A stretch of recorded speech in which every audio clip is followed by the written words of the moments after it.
This is a good beat. Why aren't you dancing? Dancing is forbidden. Dancing is forbidden.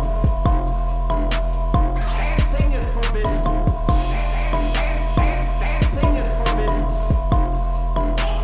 Dancing is forbidden. Dancing is forbidden. Yoo-hoo, running crew, welcome to Dancing is Forbidden, an Aqua Teen Hunger Force exploration.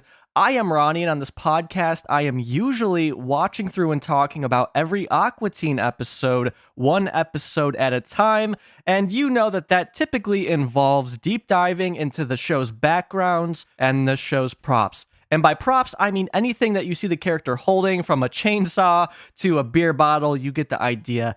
And today's guest is Bob Pettit, the man behind the backgrounds, the man behind the props. Bob was Aqua Teen's art director for 15 years. Bob was in on the ground floor. He came on board in the first episode, Rabot, and to my knowledge is credited on every single episode of the show's original run, including movie film for theaters. Bob also worked on the iconic intro to the show that we all love so much. And outside of Aqua Teen, he did some work on Space Ghost Coast to Coast, Squidbillies, Sealab 2021, and he did a lot of stuff on Your Pretty Face is Going to Hell, of course, Dave's other show, which is great in its own right. And then Bob also helped out a bit on the Archer pilot when that show was getting started. I'm going to tell you right now, this is one of my favorite episodes of the podcast yet. And let me explain why. Of course, we've talked about Bob a lot on this podcast, and I've heard Bob referenced a lot in the commentaries, but I didn't really know a lot about him. And of course, I tried to find him at many points online, but I could never find him on Twitter, never find him on Instagram. He didn't have a website. There was just really no way to get an idea of who he really was, which kind of bugged me because this is somebody who was very important to the show, and I wanted to know more about him. So fast forward to about a month ago, and out of the blue, out of the ether, I get a notification on my phone that Bob was now following the podcast on Twitter. And you probably are familiar with this part because I mentioned it in a previous episode, but Bob, yeah, he's now on Twitter, and if you go over to his page, he is posting the Aqua Teen concept art stuff that people have never seen unless they were actually a part of the crew. And from there, I could get more of an idea of who he was, because you could see he was very friendly, very happy to talk about the show with fans. And you can find Bob on Twitter at Pettit_art. Link to that in the show notes. But back to why this conversation you're going to hear is one of my favorite things that has been accomplished on this podcast. And that really boils down to sharing Bob's story. Because, of course, when I went to interview, Jay, Dave, Matt, all the guys, I was more or less familiar with them and kind of what they were about. But that wasn't the case with Bob, and I really didn't know what to expect going into it. I was familiar with, his work. I was familiar with his voice because I had heard him on the Super Trivia commentary, as well as in 2015, he was on the Atlanta Film Chat podcast with Bradley Zimmerman, who also worked on Aqua Teen, of course. So I was familiar with Bob's voice a little bit, but beyond that, I didn't know what he looked like. I didn't know his history. I didn't know just what kind of person he was. And it's so cool to me to be able to shine a spotlight on Bob, because he's a very underrepresented and just an unsung hero of Aqua Teen Hunger Force. And Dave Willis even described him in an email to me as Bob bled Aqua Teen for many years. And I'm just, again, so stoked to help others learn more about him, because he deserves it. Because, of course, Matt and Dave are geniuses, but a part of their genius, and we've discussed this on the podcast, is hiring good people and letting them do their thing. And Bob is one of those good people, and a lot of the visual jokes we see came directly from Bob. He put so much of himself into the show that we all love. And it's criminal that until this point, we didn't really know his story. Bob, you almost went to jail. That's how criminal this was. But all right, thank you so much, Bob, for being so generous with your time and so willing to chat. Again, if you want to talk to Bob, find him on Twitter at Pettit_art.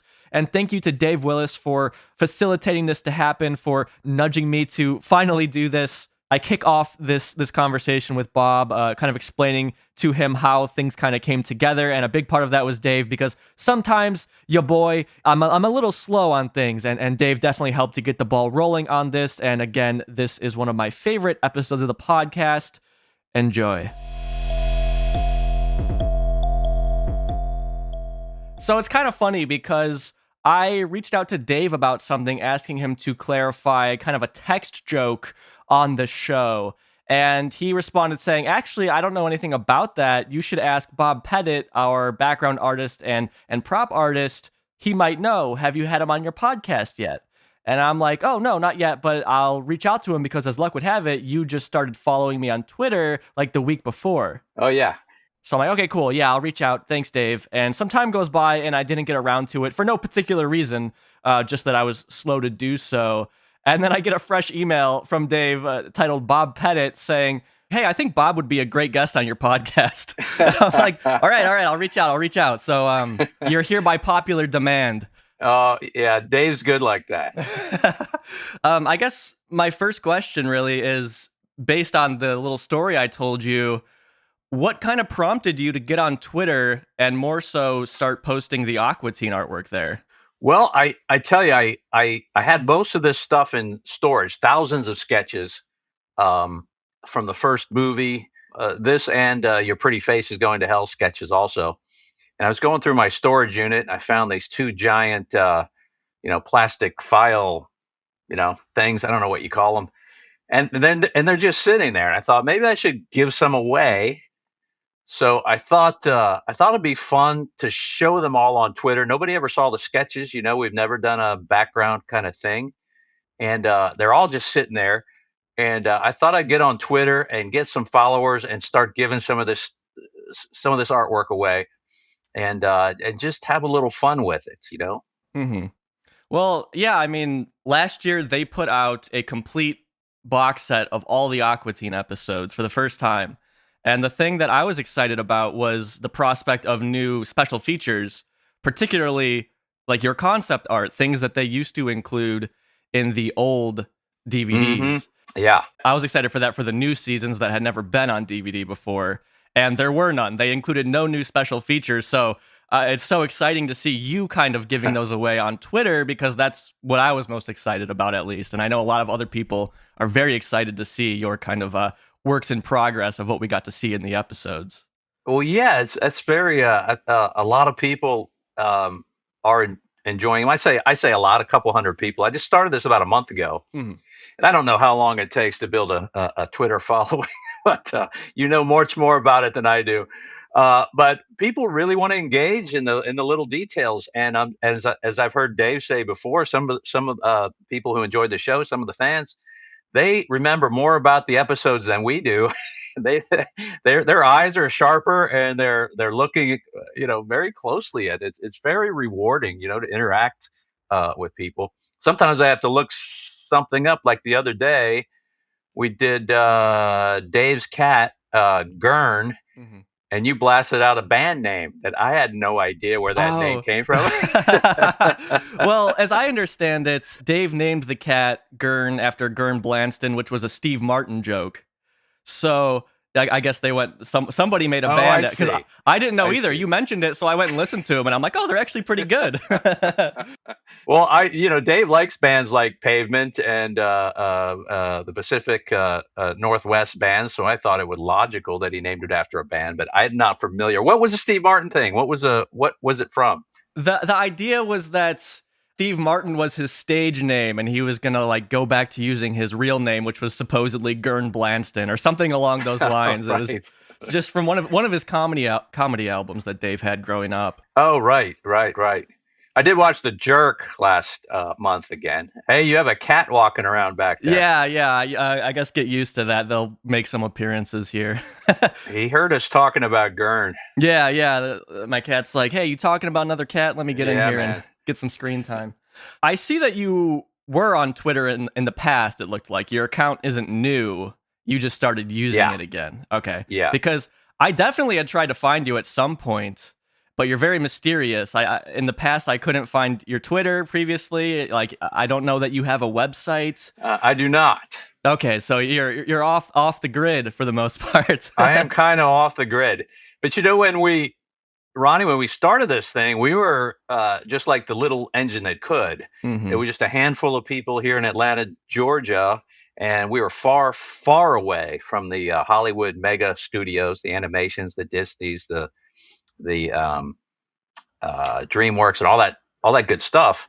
We were just thrilled when the show would show up in the ratings occasionally, and even more thrilled when they'd send us to Comic Cons or conventions or do little special things. We didn't think, back in the early days, we didn't think that anyone would be interested on social media in what we were doing behind the scenes or anything like that. And so we just, I was way late. I think I started that Twitter 2015 or something, and I posted like 3 times, and it was more about baseball. and I didn't really know what to do with it. I should have been doing this all along, but we were still working on the show, and we were putting in long hours, and it, we the last thing you want to do, spending 80, 90 hours a week on a computer is do social media at 1 or 2 in the morning. So I think gradually some of the guys warmed to it, especially the actors, the voiceover actors, realized that a social media following could be good for business. So I think they were among the first to adopt it along the crew. Right. Exactly. Yeah. I mean, yeah, they are definitely much more forward facing, Dana and Carrie. I can definitely relate to what you're saying, because even when I started the podcast, I'm like, does anyone care if I'm sitting here describing like the background and like digging into details of this background? But I guess we're in that time where people are starting to be interested. I don't remember people talking about this stuff even 10 years ago, but I guess there's just kind of this interest now, maybe because as technology has gotten more accessible to people to make their own kind of animations and stuff, because I know a lot of my listeners are artists as well. Yeah. So maybe that's where a lot of this interest comes from, is more people are kind of getting into that, at least as a hobby, but a lot probably have professional aspirations and they're kind of more interested in that kind of thing. I think so. It's good to hang out. I've followed probably, I don't know, 50 artists and animators and even artists from the past, vintage illustrators and stuff who I admired as a kid, looking through the art books and stuff.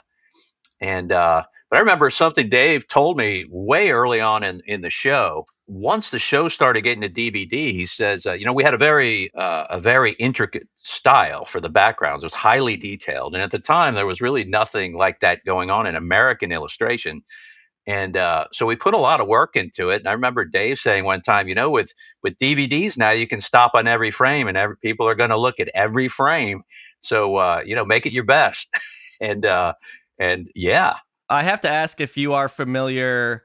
There's a video out there called Brood Witch Reanimated, and what it is a bunch of animators took like little segments of the Aqua Teen episode Brood Witch, and then they redrew it all in their own style. So yeah, it's like not only are people pausing this frame by frame, but a lot of people are going through the effort of redrawing your work essentially in their own style. So there's a video out now of Brood Witch, and I know that there is a group of animators right now redoing the Rabot episode. Yes, I saw a little clip for that. Amazing. Yeah. I've seen little what anyone can fit on Twitter. I've seen the little Brood Witch things, just tiny little clips. I haven't seen the whole. Is the whole thing out yet? Yeah. The Brood Witch is on YouTube. Yeah. There's another one of some chef actually made the sandwich. He baked the red bread with the devil horns and it looks like real. It's incredible. So let's take a step back a little bit, because like we were joking about that you are kind of off the grid, there's not a whole lot of information out about you. As I understand it, you grew up in Florida. Is that correct? I did. I grew up on the beach in Florida and played all the sports, wanted to be a professional sports person. But I've been drawing since I was 5 or 6, like most artists do, and copying comic strips. And I think I had a comic strip when I was 7 or 8 about an Einstein-looking professor with a wisecracking parrot on his shoulder. I think it was called The Professor or something. I don't know. But we all traced the Sunday comics, back in the day with newspapers, and sometimes put the what was that stuff that came in the egg, silly putty. And you could press it on and peel it off, and you get a reverse image. Everybody did that. Yeah. But in high school, I started in junior high. I started winning local awards and then state awards. And I remember my high school baseball coach getting extremely pissed off, and we were a good baseball team, that I decided to take a game off and drive to Tallahassee for the state art finals, which I won an award at. Wow. And so I realized then that this was probably the direction this was going. So then I went to University of Georgia, and got they didn't have an illustration degree, but they had a graphic design degree. And I tell people many times, I never thought this would happen, but I wanted to draw and paint pictures, which I ended up doing. But the font and typography education I got at the University of Georgia, I've used thousands of times. It's probably the most valuable thing I learned in college. Wow. And I love, my history and English and all that. I probably changed majors 8 or 9 times: archaeology, anthropology, history, English lit, right? Whatever. And like people do. That's why we're there, right? To figure out what we want to do. I talked to an archaeology major, a grad student one time. He says, "No, man, don't do it. We just spend all summer out in the sun baking with a little toothbrush and a paintbrush and uncovering stuff." He says, "If you want to do that, you be my guest." Little things like that on the way help guide me to my and then I got out of college, did everything but illustration. I bartended, I lifeguard, I worked on the oil rigs offshore off Louisiana, did a lot of outdoor adventure stuff, hiking, climbing. And then I just got to Atlanta, started knocking on doors, and Turner Broadcasting had an in-house advertising department. My first professional job was doing an oil painting of a VHS cover for WCW Wrestling. Oh, wow. Okay. That's cool.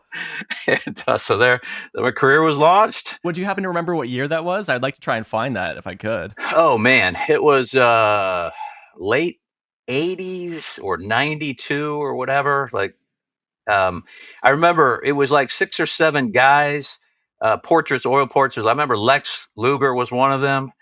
And they're behind it was a cage match kind of thing, I guess. So they're behind a chain link fence with their hands and there's 6 or 7 or 8, I forget how many, right, whatever. One day I was bringing a painting in to CNN Center, which is in downtown Atlanta at the time. It's been sold. I don't think it's called CNN Center anymore. A couple of times. One time Ted Turner was there just looking at me. There was a dress code and I wasn't in it. And he gave me this glare like, you're an employee of mine. What are you doing? And another time, early Monday morning, about 8:30 on a Monday morning, I'm on the ground parking deck. The elevators open up, and there is Ric Flair in a very rumpled gold shiny suit, and 2 very tall, good-looking blonde women in mini skirts who on each side. Yeah, on each side, exactly. Clearly have slept in them too. And they smelled of champagne and mimosas and cigarette smoke. So I don't think they got any sleep.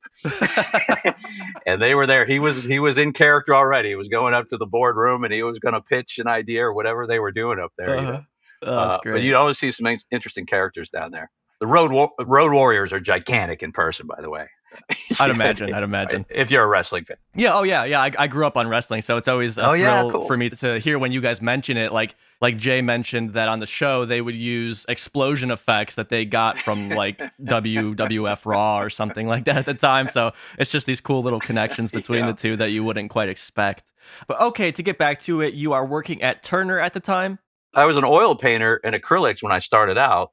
I did a lot of work for Turner Broadcasting, the studios that produced the commercials for all the Turner networks. And the guy that ran that, Chuck Brock, who's still my friend, became my boss. He hired me on and taught me television production.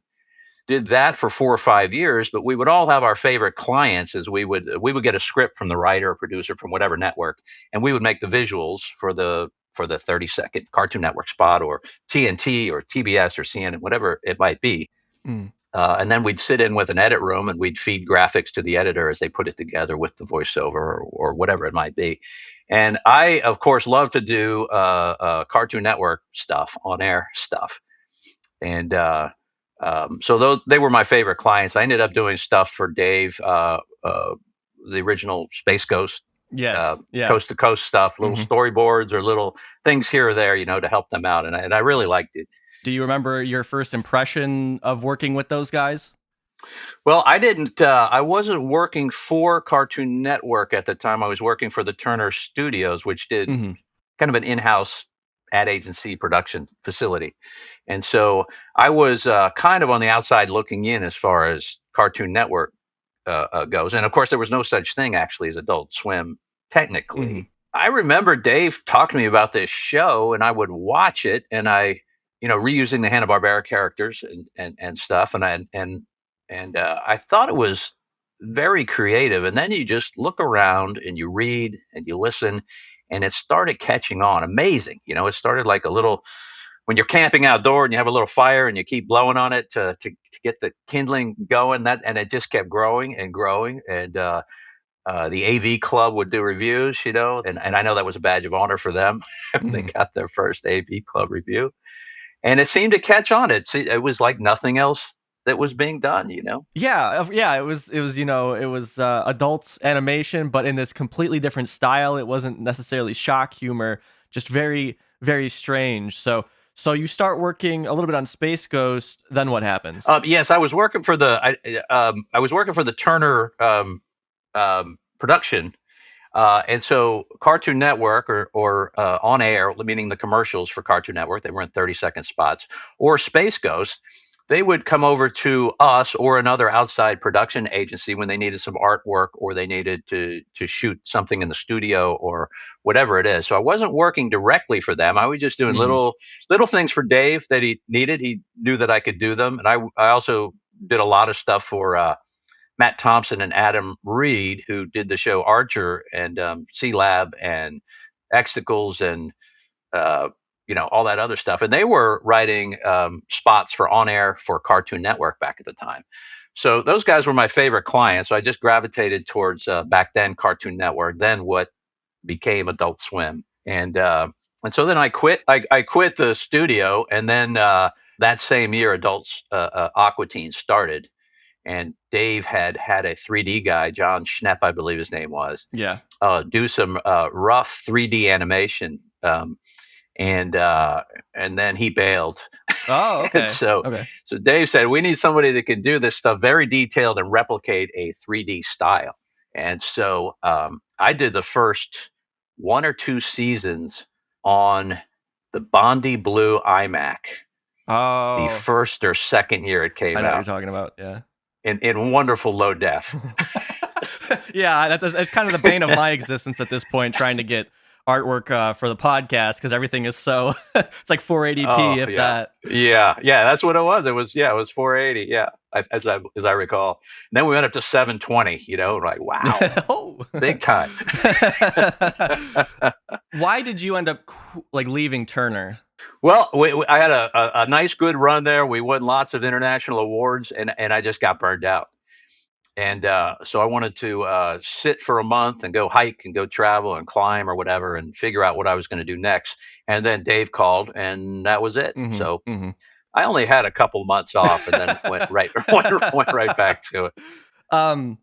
Obviously, you were familiar with Dave, and you were familiar with Space Ghost. Did you ever really watch Space Ghost? Was that in your style of humor, or not really? I was aware of it.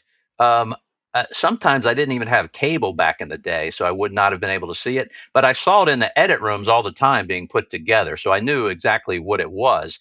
I never was on set when they were filming a celebrity, so I didn't have the inside crew view of it.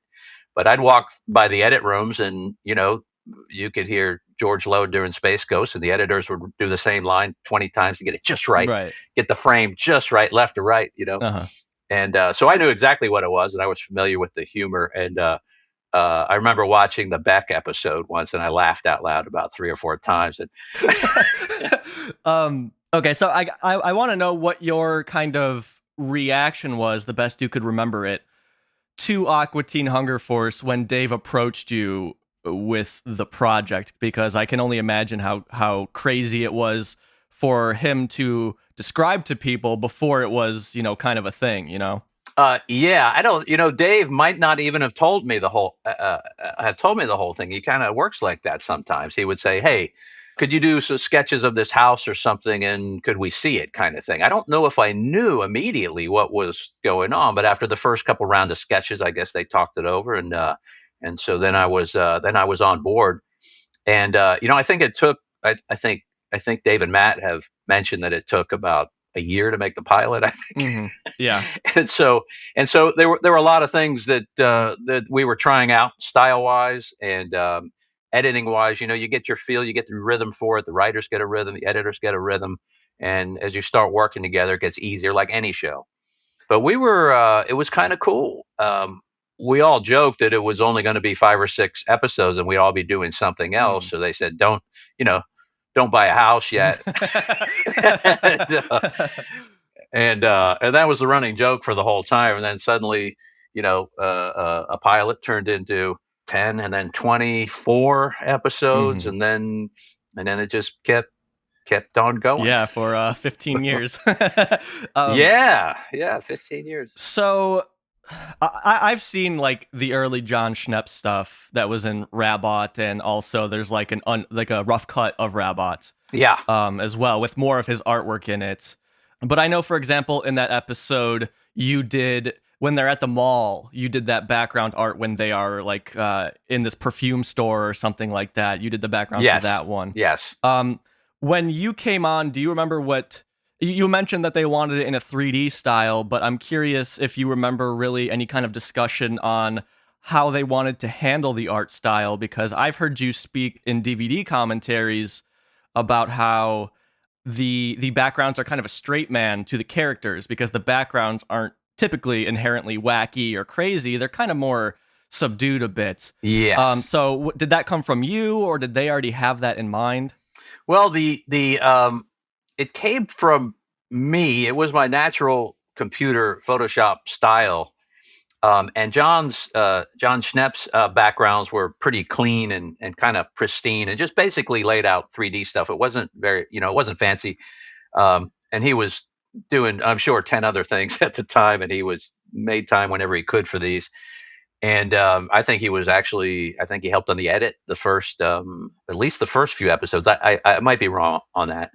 But the guy could do many, many things. And he might have just been slumming it to do these backgrounds. I don't know. I mean, he already had a career. Right, right. But then as an ex-oil painter, photorealistic, highly detailed kind of stuff, I realized that the absurdity of the premise of this thing could really, like you said, play the straight man. You'll notice, so a gritty reality is what I was shooting for. So you notice everything's a little, there's peeling paint, there's mold, there's dirt, there's trash. To me, it just pointed up the absurdity of what we were watching. If we had a background, like I thought, like at the time, The Simpsons or Family Guy or something like that, to me, it wouldn't have been as funny to have a cartoony background. There wouldn't be that contrast there. Exactly. Yeah. Since you speak of some of the backgrounds and the props being dirty, I actually did have a question for you kind of regarding that. So recently I covered the episode Unremarkable Voyage, and this one kind of epitomizes what I'm going to ask you. And in that episode, Frylock creates a shrink ray. And the episode opens with him kind of explaining what the shrink ray does to the other Aqua Teens. And he's pointing out on this whiteboard, and the whiteboard is all dingy and gross. It's like duct taped together, and it looks like somebody got it out of the trash. But then Frylock brings his invention out, and his inventions are basically always really high-tech looking and pristine. They're not dirty at all like you would expect them to be. I'm kind of wondering where that decision came from to keep some items like Frylock's inventions in particular nice, and then other items are not so nice. I think the subconscious philosophy was that anything Frylock could do on his own, and I grew up with 2 younger brothers, and everything you try and do something, they'd screw it up, or break it, or tear up the drawings, or trash the whatever. Yeah. So I think Frylock is the brains, obviously, the voice of reason of the outfit, and so anything that he could do on himself would have been like, he's a scientist. Would have been pristine, but anything that could be used by all of the Aqua Teens in the house would be trashed. So a whiteboard or a box or the kitchen or a frying pan or whatever it is. Right, yeah. Those contrasts are just so fun, and I think keep the show interesting.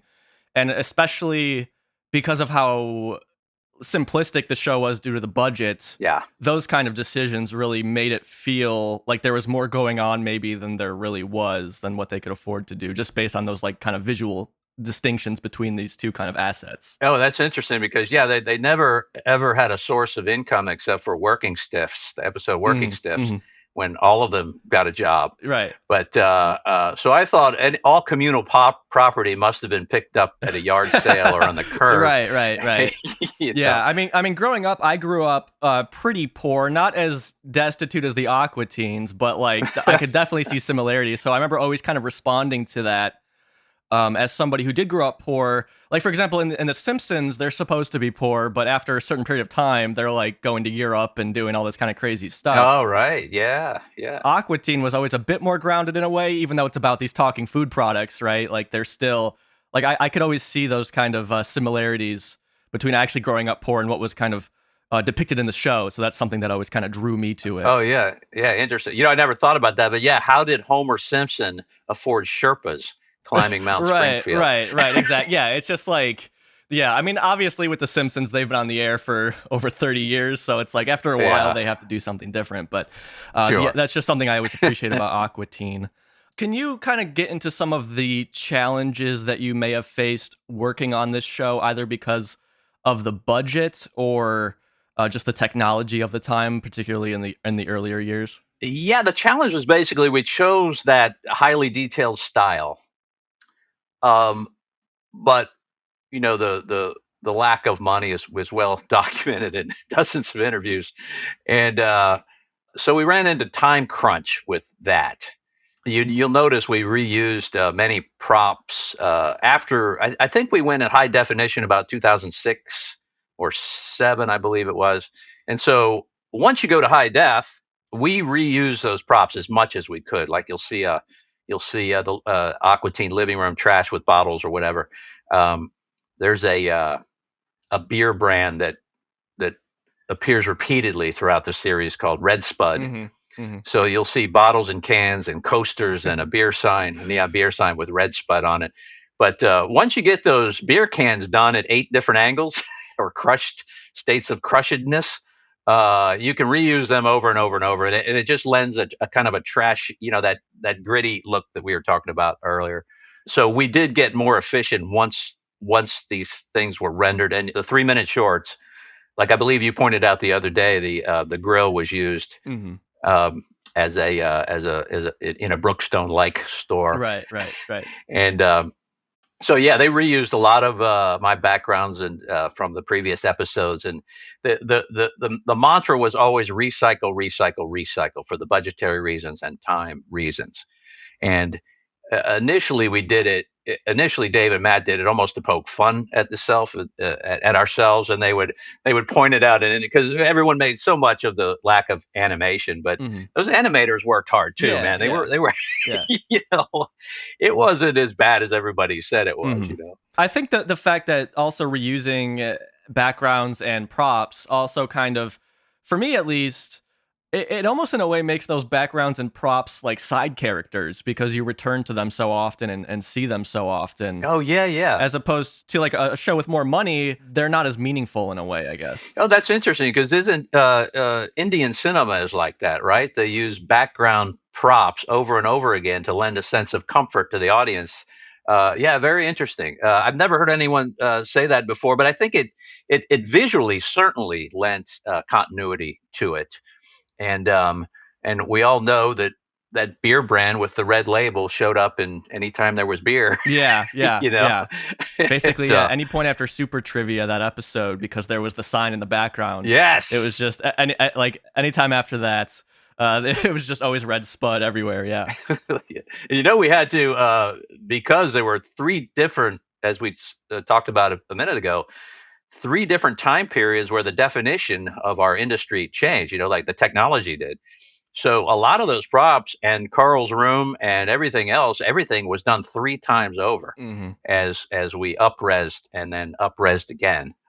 And then finally, by the first movie, everything was pretty much done. You know, we used that for the rest of the run. How was it for you working in like 480p versus like 720 or 1080p? Like, did you prefer to work in higher resolution and higher definition or not? Well, I think so, and I think most artists would, because what you put down on your drawing tablet actually makes it to higher res, and more importantly, it's tough to watch the early episodes now because they're so blurry Mhm. and low res. And you mentioned one of the challenges, but um, it's been, pretty well talked about that the editors, we had a different way of producing the show from Hollywood. The editors would actually do most of the storyboards, like a moving storyboard, it would be called. And decisions would be made on the fly. There weren't detailed storyboards where everyone was on the same page. So I never knew what part of a background was going to get zoomed into 1,000%. If they go really close on Meatwad's eyes or mouth or something, the background breaks up, in a lower res thing. So I was thrilled when high res came around, and so I would do these things at 3 times the definition necessary. They were huge files, sometimes up to 300 megs for a background. Wow. And so they look pristine. The later episodes, they can zoom in anywhere they want to. A little fiber on the carpet, good to go. Mm-hmm.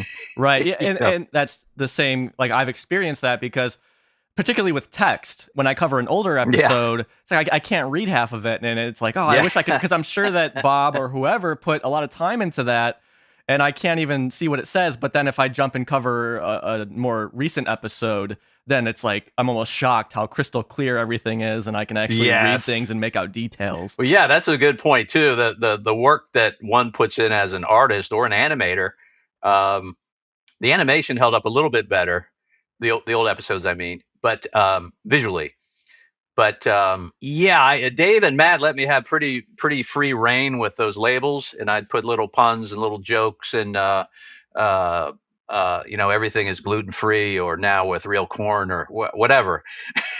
And I read a lot of labels in real life, so I had a lot of fun with this stuff. And I knew it would never be seen, but they're little tiny Easter eggs. I'm glad one person was looking at them. Thank you, Ron. Well, I know in one of the commentaries, a frustration that you express is that people falsely assume that every background in Aqua Teen is from a different TV show just because, like, the first season borrowed some assets from other shows because of the budget. Yes. Yes. So, one of my goals, I guess, through the podcast is just pointing out that, no, somebody made these for the show. It wasn't just from some other TV show, like most people assume for some reason. Well, actually, we kept if you look at the front of the street of Carl's house and the Aqua Teen house, originally John had done just the front of the Aqua Teen house. And so eventually we had a street of like 7 or 8 houses, a long pan, and that we would sometimes use pieces of if somebody's going down the street or whatever. Until I forget when, but we kept in the same way the Bollywood keeps those cardboard people in the background or those same props throughout the movie. That original city in the background was from a Hanna-Barbera cartoon, and we just kept it, even though the houses were pristine, high res, high def. Eventually, we redid it. And I forget when it was. Maybe it was for the movie, or maybe it was after. Mm. But and then the first time we see the mall for Rabbot, that is a Powerpuff, I believe, from a Powerpuff Girl thing. Mm. And I later redid that in a higher res thing, but I kept the general composition of it, but made it more real, like the Aqua Teen style, like a real building kind of thing, and oil stains in the parking lot and all that stuff. Right. Yeah, because I know that original cityscape behind the Aqua Teen's house, I think it's from SWAT Cats was the show that was from. And so how did you handle something like that when you guys went to HD? Did you redraw that yourself, or were you guys somehow able to upscale that at the time? There was no real upscale technology at the time. The joke was trash in, trash out. It was only, we used to laugh at those detective shows that say zoom in, and it go, like that technology Enhance. did not enhance. It does not exist back in the mid 2000s. So what I did with that particular background is I went in and I sharpened up all the outlines of the buildings. I redid the sky with the clouds, sharpened up all the sky, and then if something looked really bad, I'd redrew the windows or the little seams between sides of the building so they were sharper. So we just kept layering it on top and making it nicer and nicer as the years went on. Yeah. And then we finally redid the whole thing, as I recall.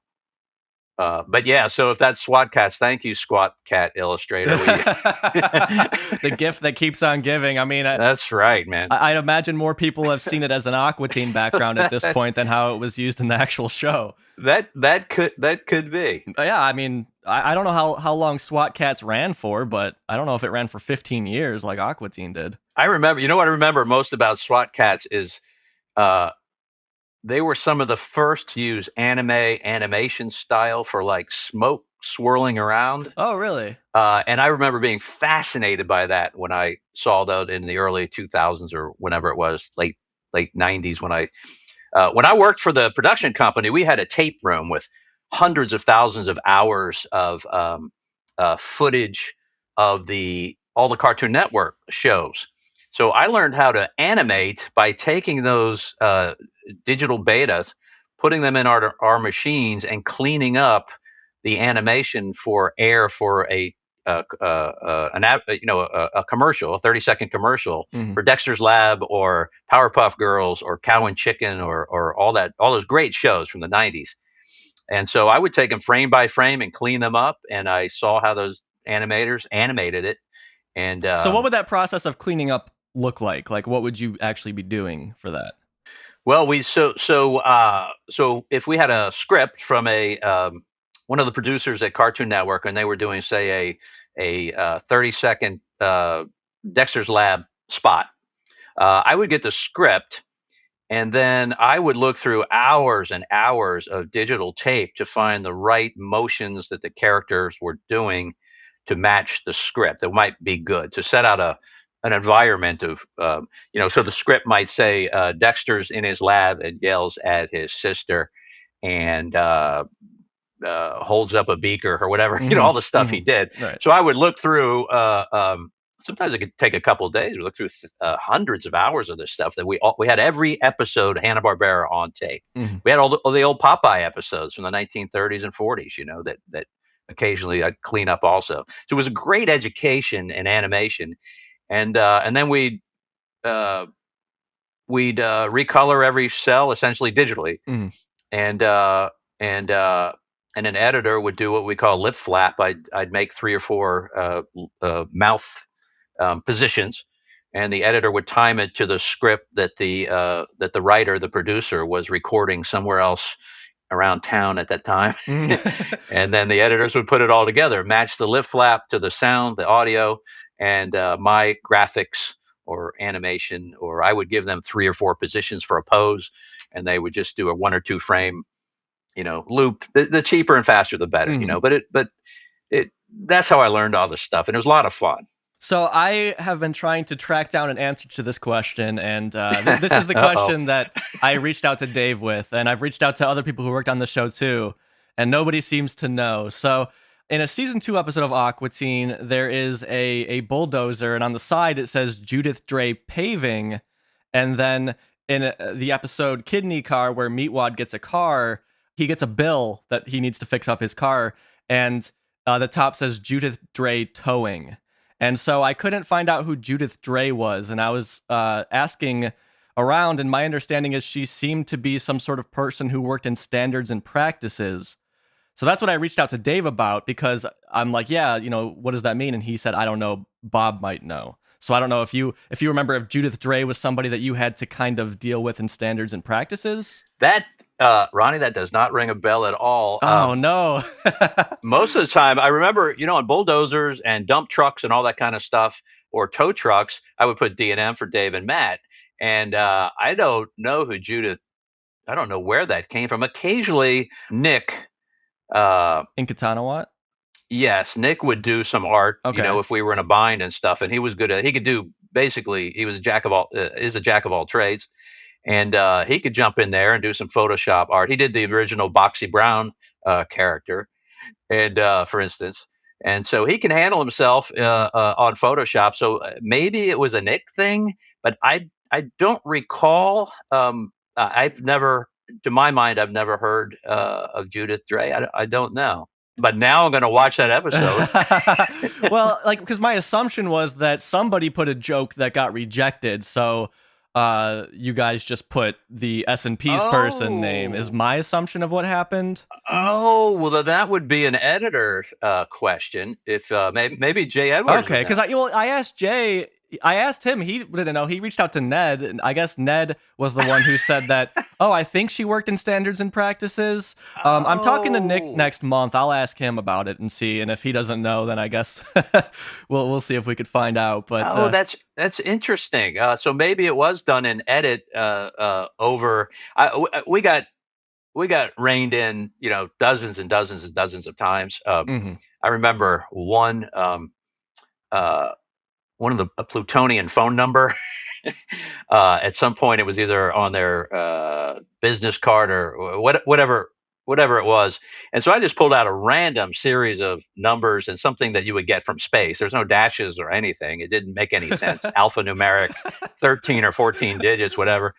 So I got an email from Standards and Practices from legal. It's like, no, you can't do this. I said, what? And they said, no, people could mistake it for a VIN number for an automobile and use it to steal cars or something. I said, are you, really? and I looked it up, and I know I was poking the lion by doing this. I was, but I said, the VIN numbers in the United States are only these amount of, 12 or whatever. And this is 16, and they write back, well, there's a country in South America where they're 16. So it was like it was a standoff of the will. Of course, they won because they're legal in their standards and practice. Yeah. But I think somebody just had a bad week over there. Right. But the little stuff like that, Sure. So they may well have taken and whatever I put there and put something over it. They may well have. Right. Yeah. Yeah. And I've typed that name in. I haven't found out who that was. Like, I know in other instances, they had to replace swear words and they would use the name James Bagley because he worked in standards and practices at the time. So I assume this was a similar situation, but. Oh, I bet it was. That's some good detective work there, man. In 2012, you started to become listed as an art director for the show as opposed to just props and backgrounds. Was this kind of like a formality, or did you actually take on a new role at that time to get the art director title? It was not a new role. I did the exact same thing I always did. But we didn't, in the early days, we didn't really know how to credit. We didn't know how the animation business worked, And so in the animation world, the art director is the one that determines the look of the world, the environment that the characters live in. The animation director handles the characters, the animation, the character design. But we had so few people working on that show. You'll notice something when my name comes up, it'll say backgrounds and stills. That's stills. It means props, but we didn't know any better. And so I talked with one of the producers or something, and I said, an art director, should have been credited, be credited art director. It was not a really new title, didn't pay any more money or whatever, but it was just something that just crossed the T. It felt good to do, dot the I. Yeah, and of course, that's something about all you guys is you're credited for one thing, but you've probably done like 7 other things on the episode that is like nobody will ever really know about just because of the way that it worked at the time. There were no unions. There were no. Everybody did whatever they could to pitch in. We used to have a joke that everybody you couldn't work on the show unless you played guitar, and Matt and Dave play, and I play, and Phil Sampson, one of the editors, plays, and Phil and Matt can really shred, and Sean Coleman, he's a great guitar player. The guy who does outside sound work. So yeah, guitar is a big part, and Matt plays some excellent solos on so many episodes, and you'll see a lot of guitars and amps. Yeah, I like recently you shared you wanted to do like an orange amp head or whatever, and you had to put red and yellow because you couldn't put orange on it. Yeah, I put that in there. Nobody said no, so it just got through. And well, that's another thing I've always liked about the show was all of the music humor, because I'm a musician as well. So like you said, Matt's guitar playing or just the visual jokes that you added, like I just love the visual of the Dr. Weird guitar with like I counted how many frets it was one time. It was like some insane number, and to me it's just the funniest thing, especially when Shake's playing some sappy love song. on this Yeah, like crazy metal yeah. guitar is just, I don't know, so funny to me. Yeah, I think as I recall, Dave or Matt or both of them they said just make it as insane as possible, and like what a scientist would do. And I think I shared on Twitter. Some guy actually made it and put a YouTube video. Mhm. I couldn't find the video where he's actually making it, but he shows himself like in the finishing stages of making the thing. And so there's a video. I don't know if it's the same guy. I think it is. It was the same music shop, I believe, but I don't know if it was the same guy that made it. But yeah, it's like as low as an octave can go, as low as a note can go. Because I don't know where would he get guitar strings for that thing? They were like 5 feet Right. long, you know. I didn't even think about that. He'd have to fabricate them himself, I guess, if he Yeah. wants to play. Yeah, whatever that roll is at the Gibson or you know the Fender Bullet roll, they just unrolled Right. it and chopped off. So you mentioned on Twitter the rabbit not rabot background that you did that didn't get used in the episode. I'm curious if you can recall any other assets that you made for Aqua Teen that didn't get used. Yeah, there were. Gosh, the episode escapes me, but I believe it was the last season or second to last season where they just ended up rewriting half the episode. I think Mike Lazo, the guy that ran Adult Swim, had a problem with the script, or it was legal or standards and practice, or maybe Dave and Matt just didn't like it and wanted to make it better. I'm not sure. And so we ended up redoing.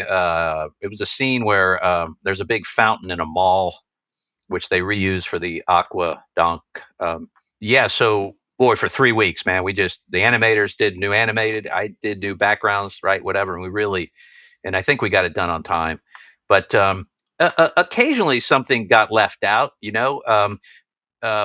Originally, the editors know much more about this, Jay and Ned and Paul and all these guys, but the episodes I think were 22 minutes long. And then they started getting shorter and shorter as it was a television, you know, standard back then, as more commercials would come in. And pretty soon, not 22 minutes, but 11 minutes, two 11-minute episodes for a half an hour. So it's 22 minutes total. And then it started getting cut as the ad sales staff would sell more ads and we would make more. Right. And that's how we got paid, you know. And so I think sometimes finished scenes might have been chopped here and there, front or back, just to fit into the time constraints, you know. Right. A lot of decisions were made in those edit rooms, and you notice through the seasons, there are some times where even the episodes aren't the same length, you know, by a few seconds. So yeah, things were cut just out of necessity. I don't remember a whole lot of stuff being cut. You know, once we were in, you know, we had it made. They didn't want to spend more money. They didn't want to spend more time, and it just and you know, we're looking back on it. We all have stuff. Any creator looks back and goes, I wish I would have done that a little differently or something. But so sometimes, as they say in our industry, it was time to put your pencils down and and just turn it in and let it go. You know, let it fly. I'm curious how working on Aqua Teen has influenced your work since your time on the show. Well, that's a great question. I learned working with Dave and Matt and the editors is that it can always be made better. Constant refining of a joke or a timing, one frame front or back, or a little nuance of an eye or a smile or something. You can always work to get something better. And at some point you have to just let it go, you know, like we said, but especially jokes. So I mess around with writing and I've pitched some stuff and all that kind of stuff. And I always say, you know, can that joke be better? What would Dave and Matt do? You know, what would the Archer guys do? What would they do here? Would they let it lie, or would they try for one more? Or is that a bridge too far? You know, so I learned a lot about dialogue working with those guys. They're excellent at like the good animated shows are. They're excellent at the proper timing, and it's not too long, it's not too short. It's a real art and it's a real skill that they developed over years. So I learned a lot on that end about humor. I've been a huge stand-up comedy fan for years and years and years and years. My old college roommate used to run the Punchline Comedy Club in Atlanta, and I would go hang out at the bar in the back on a Sunday night, make sure I got the late show, and I knew that the comics had a tiny little green room, and they didn't want to stay back there, and they had to get their check from the bartender or their cash or whatever the deal was. Mm-hmm. So I would just hang out at the bar, and I was like the last one out. And man, I met all the Jon Stewart, Jay Leno, and Wow. Okay. Joe Rogan, and Colin Quinn, and whoever came through town. So I've been a fan for a long time. I realized I couldn't do it for a living. I go out to drink beer with these guys, or the 2 or 3 opening acts, and I could hang for about 10 or 12 minutes over a pitcher of beer, and then these guys would just send it into a different gear, like pros do. Right. And I realized that this is, I need to stick with my day job of being an illustrator. So I'm wondering, what single piece of advice would you give yourself 20 years ago in regards to working on Aqua Teen, like from knowledge that you gained while working on Aqua Teen? So if you see one of your old backgrounds, I guess, what advice would you give yourself? I would work smarter, not harder. If I would do a background, it would take a long pan or something with a lot of detail. And, sometimes it would take, 2 or 3 weeks or so. And, but the leaves and the fourth layer of trees in the background before it hit the mountains didn't need to be delineated. It was more about the sense of things. I'd forgotten my painting background. As an oil painter, I would have just loosed it in with some brush, but I didn't want to mix styles. Later on, we did. I got a little bit looser with the trees, and I like this stuff a little bit better.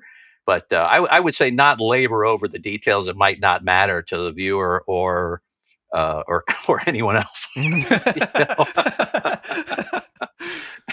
Well, especially when the show was so low res that you were probably right. Killing yourself over details that nobody even really saw once it made it to air. It really, yeah, exactly. And there was there's a safe zone around, if you're looking on a TV monitor in a production studio. So there's a safe title area where type will show, and anything touching or beyond that is, you're rolling the dice. And so I never really knew what would show up from my backgrounds. I had the size I was working with, but we were working with 2 different edit systems back then, as I recall. So I never really knew.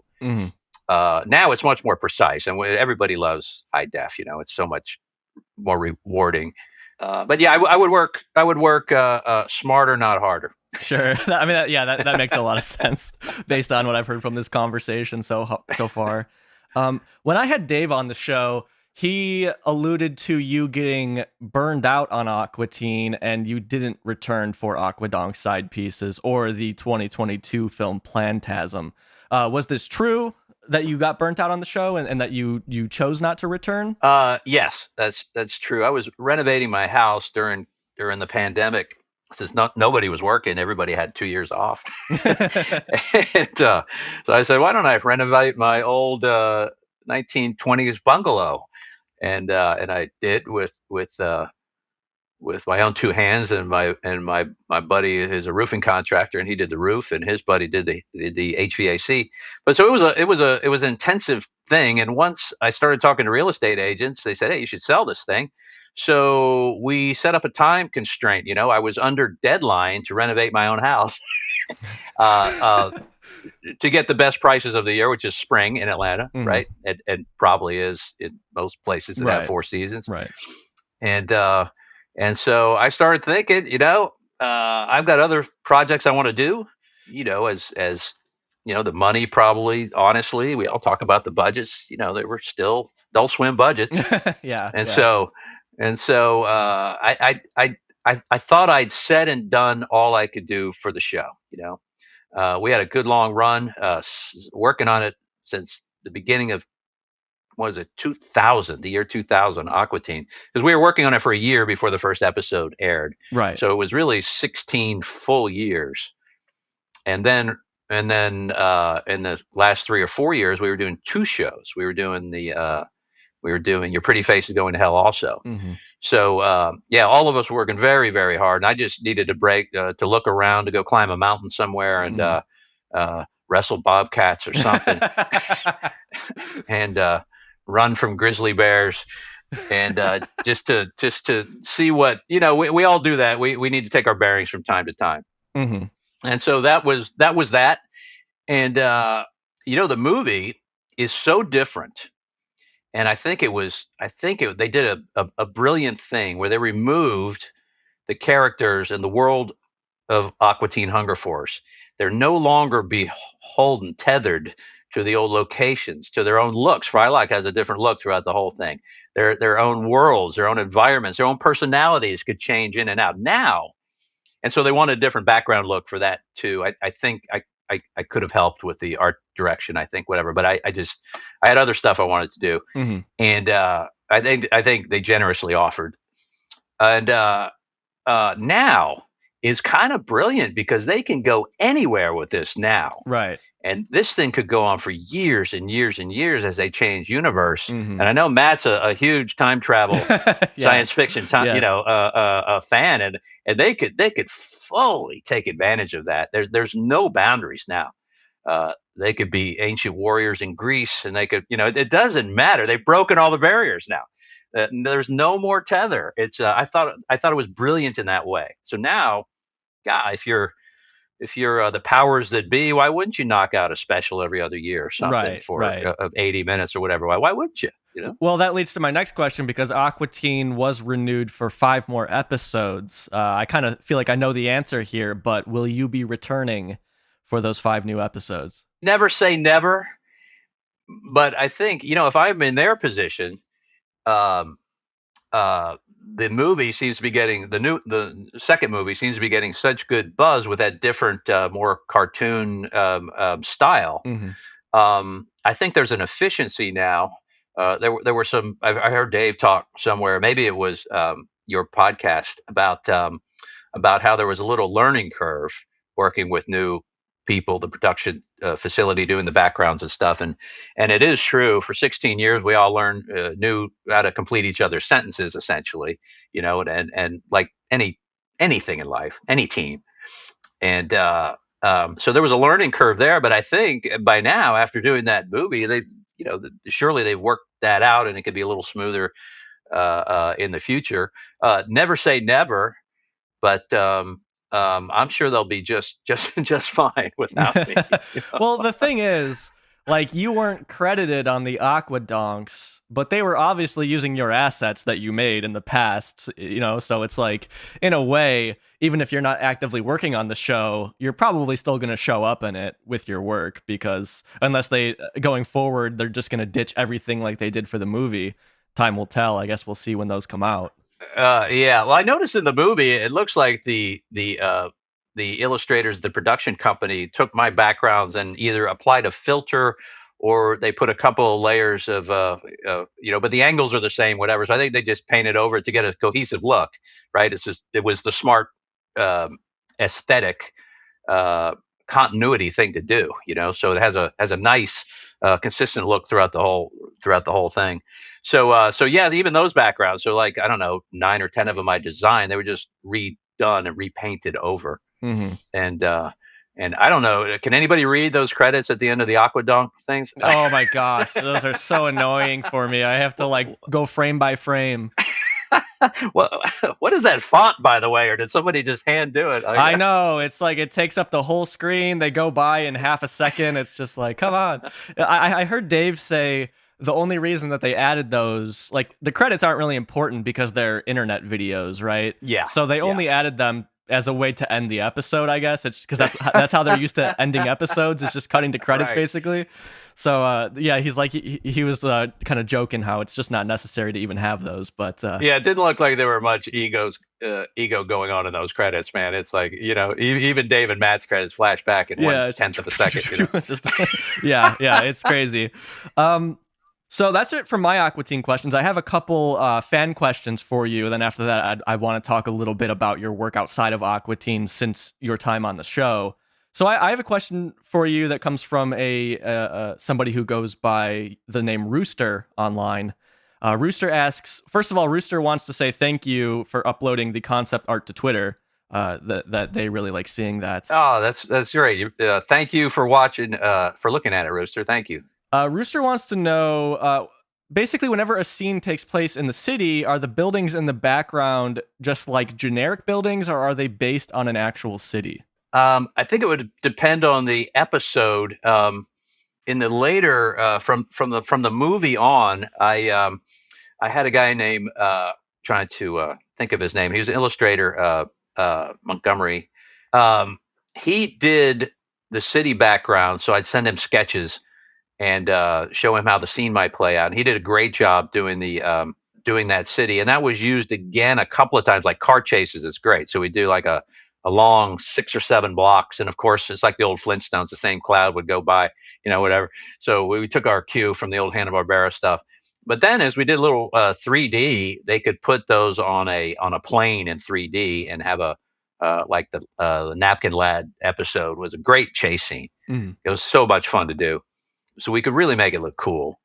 But a lot of things like infrastructure, like overpasses and bridges and highways, I would go out to my neighborhood right off the intersection of 285 and 75 in Atlanta and just take pictures, hundreds and hundreds of pictures. Matt Malero had an old Canon camera. He's a big photography buff, and I bought it for a couple $100, and just went out. I'd go shoot photos of overpasses and pilings and homeless camps and anything else we might need. Piedmont Park shows up in a few episodes, or something resembling Piedmont Park. The buildings that city is in the back of a park is pretty much the buildings of Midtown Atlanta. Overly simplified, of course. Right, but, right. So it depends on the episode, Rooster. A lot of different stuff going on. Yeah. Of course, talking with you here, it's hard not to get into specifics because obviously you don't have the artwork in question in front of you. So, like, obviously with my questions, I've tried to avoid, because I would love to have you here just over my shoulder and I point like, tell me about that, tell me about that. But so a listener who goes by the name Orkle online wants to know, did the backgrounds of the Boston episode ever get developed further than what we see in the leaked episode? So I'm sure you're familiar with that episode that never came out. Sure. Yeah, I think for some of them, the underpass background was complete, where they have meatwads stuck up under the underpass full of light brights. Mm-hmm. That was finished, and then originally they had a underneath that. If you pan down, it was a tall scene to pan up and down, and they had a little a dais, whatever you call it, a pulpit kind of thing, and there was a spoof on Meatwad and Shake were explaining to the media. They're the bank of microphones there, whatever, and they had a little spoof on the guys that in real life, the guy's hair. A lot of people had a lot to say about that guy's hair, and so we put an afro on Meatwad. And I forget what we did for Shake. There's a giant light bright that was completely finished for the Aquatine backyard. Their luxury penthouse condo in Boston. There's an interior shot there. That was 80% done before they yanked it. That's gotta be. Is that frustrating for you to be like, I'm so close to being done with this, and then being told you just can't work on it anymore? Well, either frustrating or relief. I forget what You're like, oh, this wasn't going too hot. But I think everybody, Matt and Dave were having fun writing it, and they wanted to edit it, and everybody wanted to do it, and so everyone had put work into it, I don't know how we were going to get Earl Weaver and all the other celebrities you see. I don't know how that was going to happen, but we would have figured it out one way or another. There's a John Waters billboard, "Welcome to Baltimore," where he's riding a crab. And I really wanted to finish that, but it exists in sketch form, and I'll be posting some of that stuff. Oh, beautiful! So excited at some point. That's actually all the fan questions I had for you. We had more, but we actually answered them throughout our conversation. I want to talk to you. You mentioned, of course, being a musician. I wonder if you could talk about that a little bit. Like, you play guitar, I take it?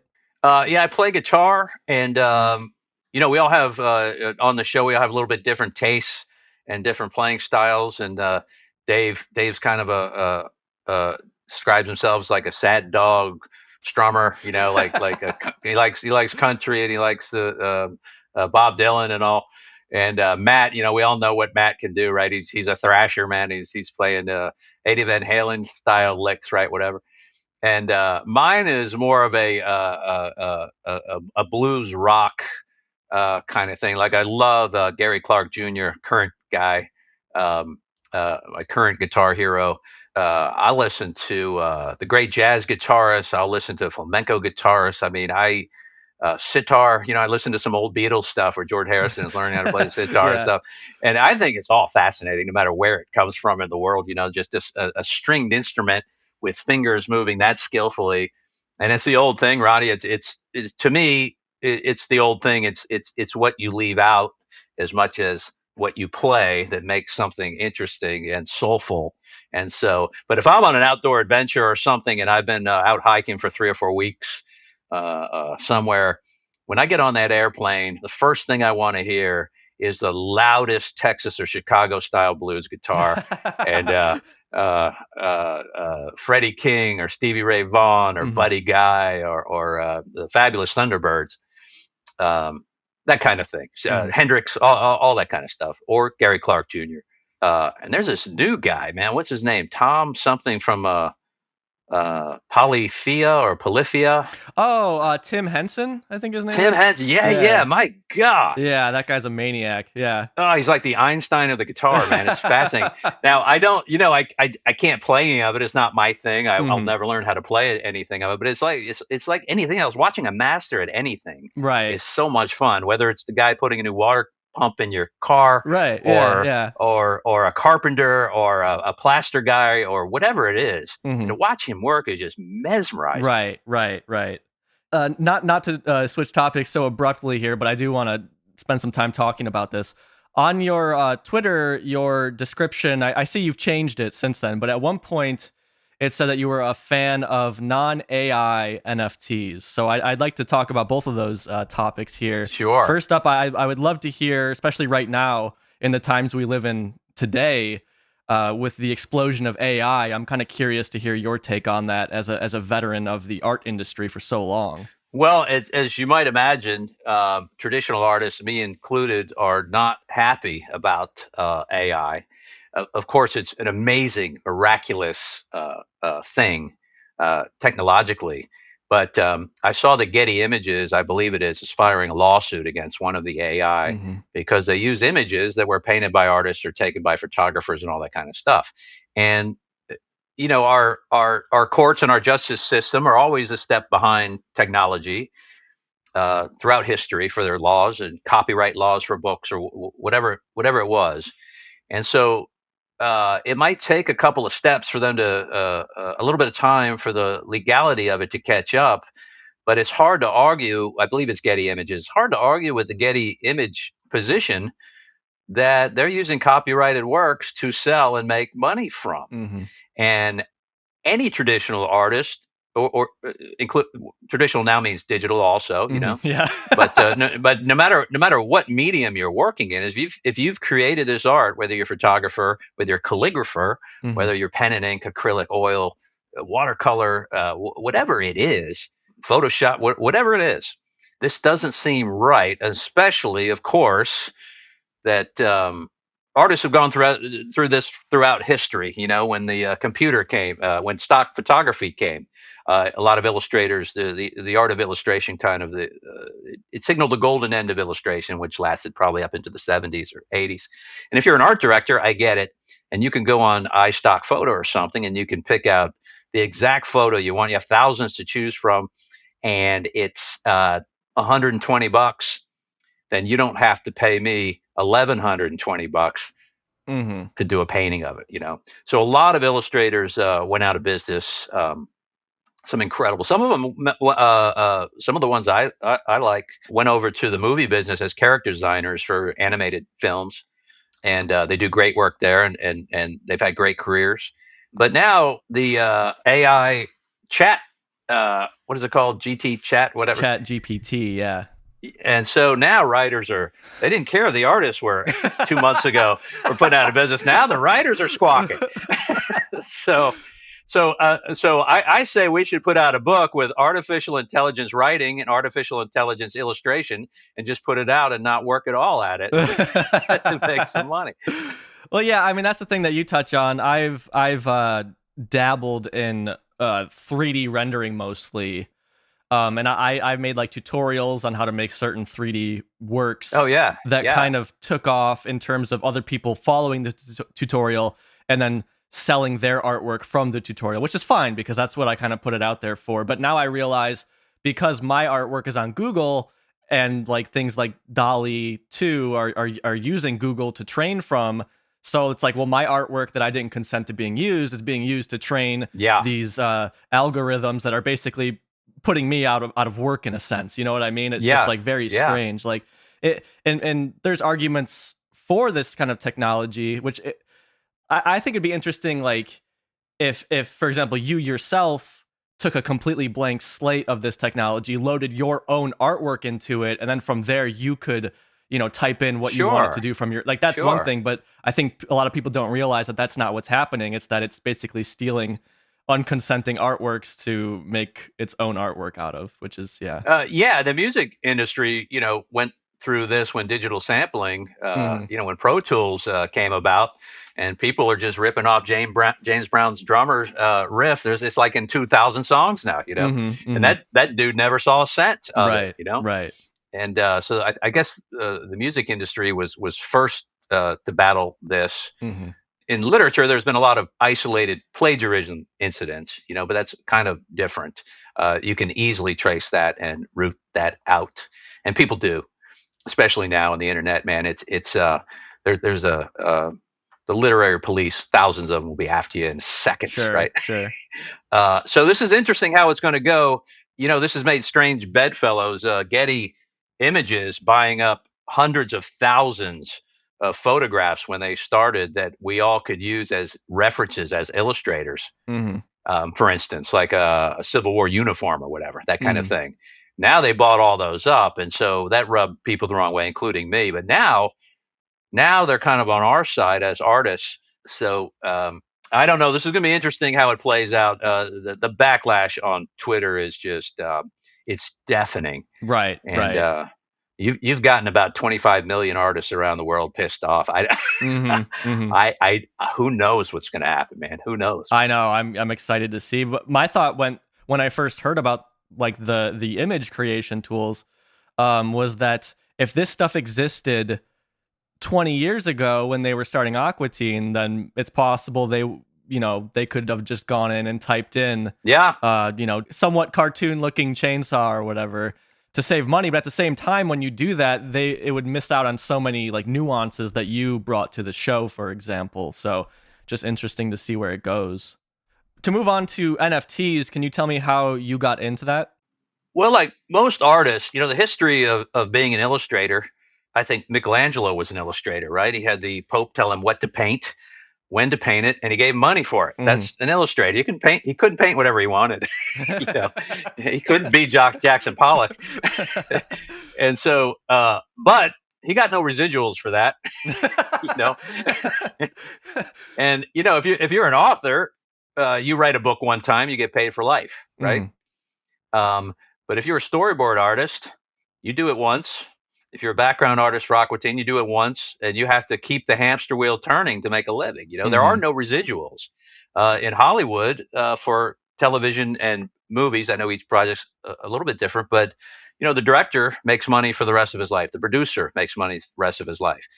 Jerry Seinfeld and Larry David make millions every 7 years when Seinfeld is renewed for syndication.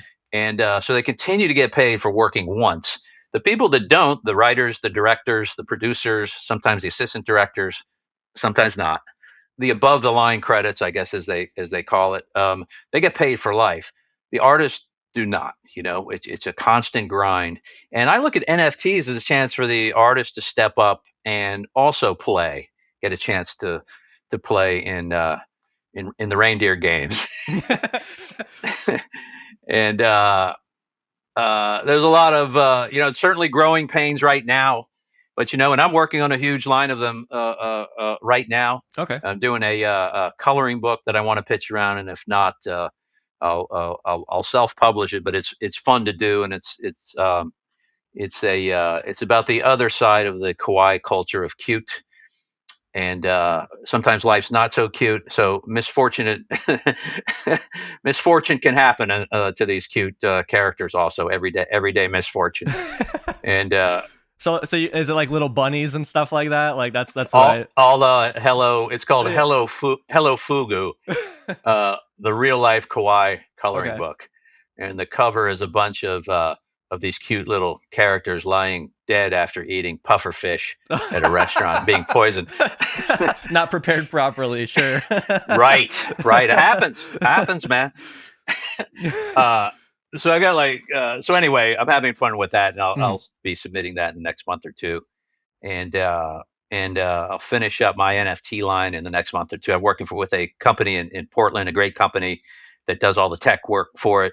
So I don't know how this will play out, but this is a chance. There are a lot of scammers and hustlers and flippers in the space, just like they are in any financial derivative, even though they're not technically legally yet classified as such, but the feds are looking at classifying them in some way. And so I'm just kind of waiting see how it turns out. It's going to be an interesting ride. So there are a lot of bad stories out there, what they call rug pulls, where people take the money and run. But there's a lot of very bad NFT art out there. There are a lot of people trying to get rich quick, right? And unfortunately, the public has yet to discern. In the old model of the artist, the gallery owner would be your PR person. He'd essentially be your agent. He'd educate the public, especially if you were on the cutting edge of if you were an impressionist, starving, eating even red wine and a piece of bread every day and sleeping on the park bench. The gallery owner in Paris would educate the public through hundreds of pitches of people that would walk in, right? And that's why they got their 40 to 50%. No one's here to do this to educate the public. So a lot of people, it's just it's a roll of the dice, like gambling on football games, at a sports book. And they're there to flip, and they're there to make money, and they're not happy when they don't make money. But we don't have someone here yet. There are a couple of galleries that specialize in this stuff, but we don't have someone here yet that people trust to educate the people that want to invest in real art. What is good, why it's good. I always say the role of the artist, whether it's musician, writer, artist, is to take your life experience, live it as much as you can, and then distill it so that it affects people here, the heart, the brain, or both. You distill your experiences so it becomes universal and people can relate to it. Some of this NFT art is just somebody scribbling, a woodchuck. A squirrel in 2 seconds and trying to make money, right? And until all that's gone, there's going to be some bad feelings about it. People are going to. I got a highly critical DM from somebody that saw that hashtag NFT in my profile, and I should be ashamed of myself, that kind of thing. But the big picture is that this gives a chance for artists to finally play in the game too. But traditionally, the only way for an artist to continue to make money is to do a picture book, like a kid's book, right? And then you're the author essentially, and you can continue to get paid for the rest of your life. Dr. Seuss, whatever. Right. Well, I mean, to cut in, you and Dave worked on a children's book as well, right? Yeah. A Monster Christmas, Dave's idea, and I did some great color sketches for it. The premise is great. It was kind of later ripped off the same premise for Adam Sandler's animated movies, but we were there first, man. And so during Christmas, Halloween's over, right? The monsters and the spooky things have had their time. They're heroes. They're great. Once Christmas rolls around, nobody wants to hang out with them, so they all go to the South Pole to hang out by themselves and lick their wounds. And it's such a great premise. But Christmas was rolling around. We were all working on Aqua Teen, and nobody has any extra time. So we just decided to hire a guy named Ben Bowling, who's a great local cartoonist, and he works so quickly. So we made it more cartoony rather than kind of a beautiful oil painting kind of stuff. and I went to a couple of classes on how to publish an ebook and laid it all out and did all the pages and put it in digital format and uploaded it, right, whatever. And I think in the first week, Dave knew somebody at Apple, so it got on their front page, for ebook. Nice. But it hasn't made any money. And I heard Dave talk of that it's hard to get at if you're not on the Apple. Right. Yeah, I was talking to him about that because I bought it on Amazon, but it didn't work when I bought it for whatever reason. So I guess it only works if you buy it from Apple. But if you don't have an Apple device like I don't, I can't read it. Oh, so does Dave owe you $7.95? No, I refunded it. Don't worry, Amazon took care of it. But okay. Before I let you go here, I have just 4 kind of rapid fire questions just about yourself. So I'm wondering what your favorite band and or album is. Well, even though I'm a guitar guy, I love REM. Shiny, happy people holding. Shiny, happy people holding. Shiny, happy people laughing. Everyone around. And when I was a kid, I just wore out all the Jethro Tull albums.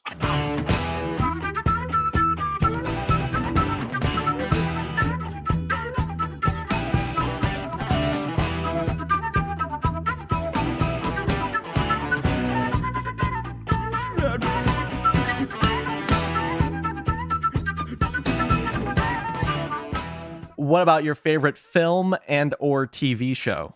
Well, I think my top 5 TV is pretty much the same of anyone else. It's it's The Sopranos and The Wire and Breaking Bad and Game of Thrones and whatever else you want to put in there. With the people I know that work in the industry, we have these endless beer fueled discussions on why each show is better than the other. But my all time favorite show is Breaking Bad. Yeah, mine as well. Really? Yeah. Breaking Bad and Aqua Teen. That's very sweet. Oh, that's right. Aqua Teen appeared on a Breaking Bad episode. Yeah. Hey, I see your one night I went down the rabbit hole, as I'm wont to do on YouTube, and stay up till 5 a.m. and go down a video rabbit hole. And one night I see your Smashing Pumpkins hoodie. Yeah. One night I watched every single Billy Corgan interview available on there you YouTube. Go. That's a good time. It took me like 7 hours. He's an interesting character. I'm from the Chicago area, so I'm kind of like tied to that band a little bit. But for good and bad, they're my favorite band. Yeah, he's an no boring interviews. Interesting. No, he's a character. He's a character. And then movie, I like smaller movies. I saw Emily the Criminal with Aubrey Plaza the other day. It's great. The less special effects, the better for me.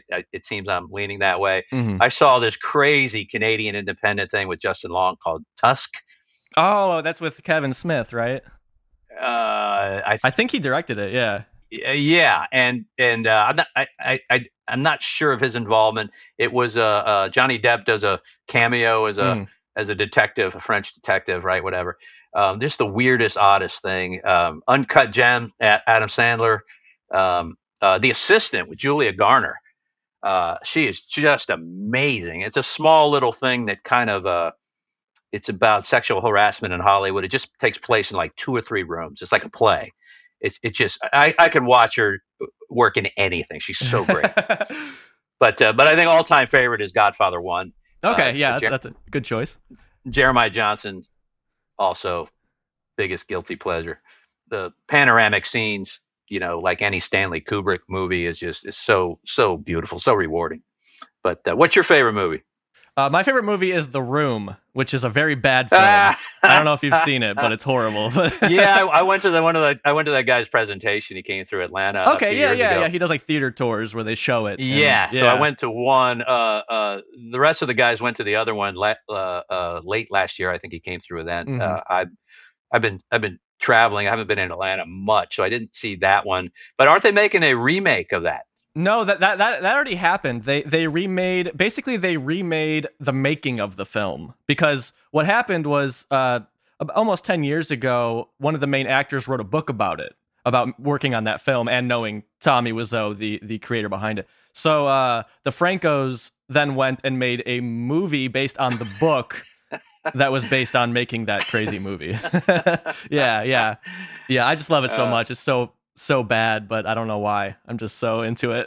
Yeah. Occasionally, I'll do the campy thing. Yeah. Your favorite book or one of your favorite books? I can narrow it down to writers. It's it's Hemingway and Steinbeck, and Tortilla Flat by Steinbeck is fascinating insight into human psychology. And for more recent authors, Donna Tartt and Michael Chabon have such a craftsmanship with words that I really enjoy reading them. Craftsmanship is everything, I guess, is the common denominator in all the things we've just talked about. Well, sure. But I guess more so in writing, because there's not a whole lot you can do to fake writing being Right. good. You know what I mean? You can't rely on dazzling effects or anything like that.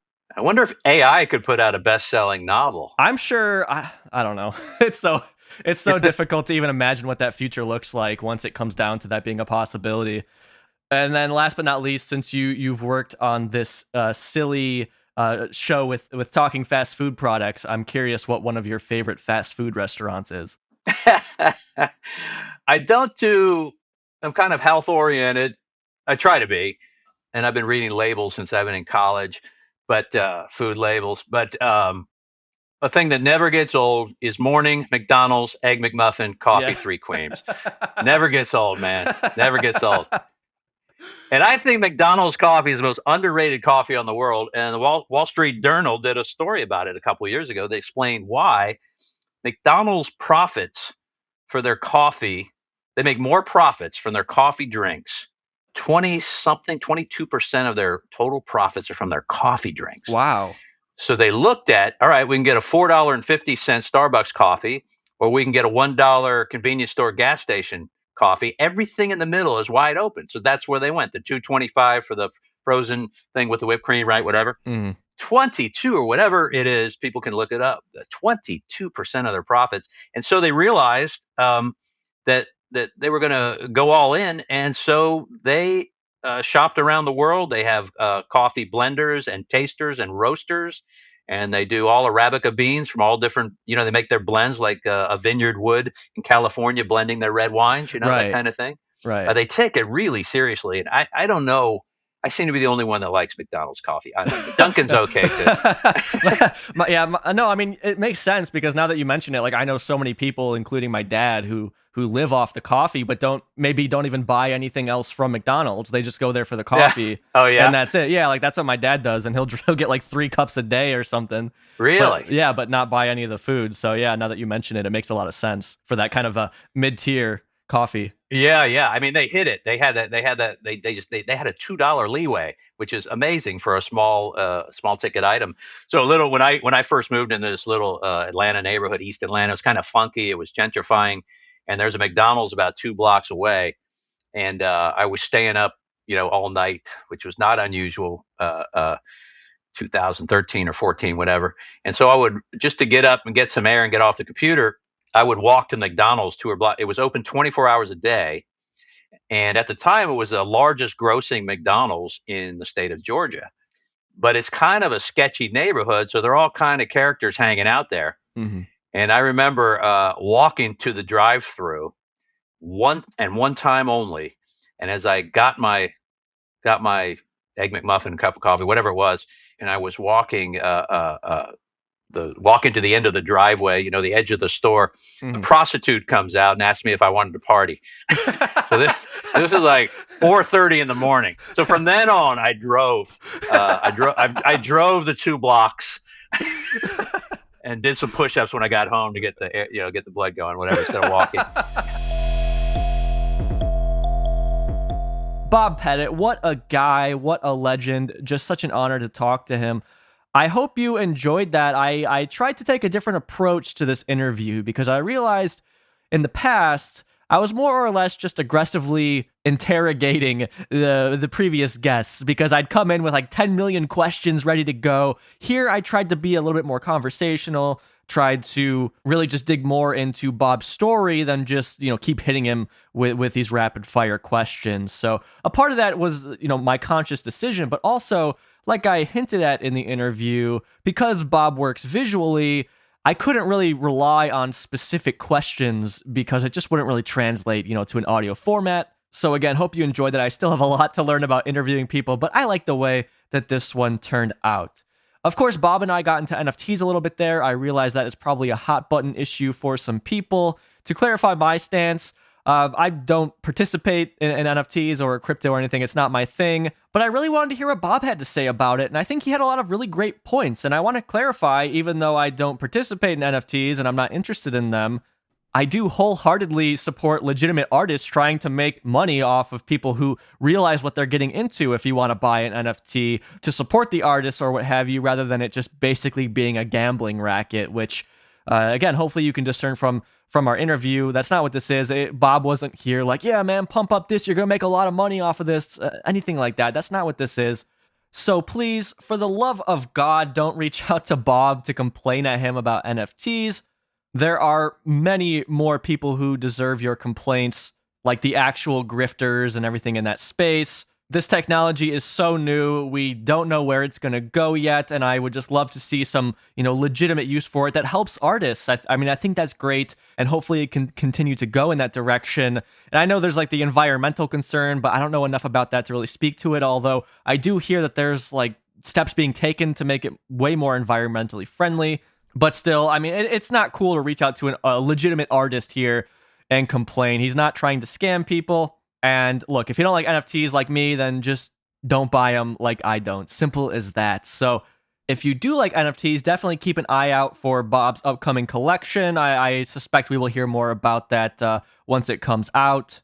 And hey, since we're talking about Bob's work, I did go and track down that painting he was talking about, that wrestling VHS tape painting. So check the link in the show notes if you want to see what we were talking about there. I found it, I sent it to Bob. He was very happy to see it, and he forwarded it to the art director he was working under at the time. She got a kick out of it as well.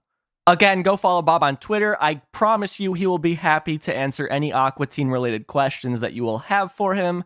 And of course, I want to thank all the people who support this show over at patreon.com/dancingisforbidden, the Moon Masters over there who are kicking ass and taking names. If it wasn't for you guys, this wouldn't have happened. And I want to shout out our number one in the Hood G tier patrons. I know I normally get our guests to do this. I'm sure Bob would have been happy to do it, but I felt so bad taking up way too much of his time. So in the words of Johnny from my favorite film, The Room, please forgive me. All right, thank you to Sean, Ian, Captain Buford, Brian, Robinson, and Jason. You guys can approach me at the McDonald's at 4 a.m. any day of the week. I'll see you all next week when we're doing something with Aqua Teen Hunger Force. Keep it cool. Take it easy. Bye-bye.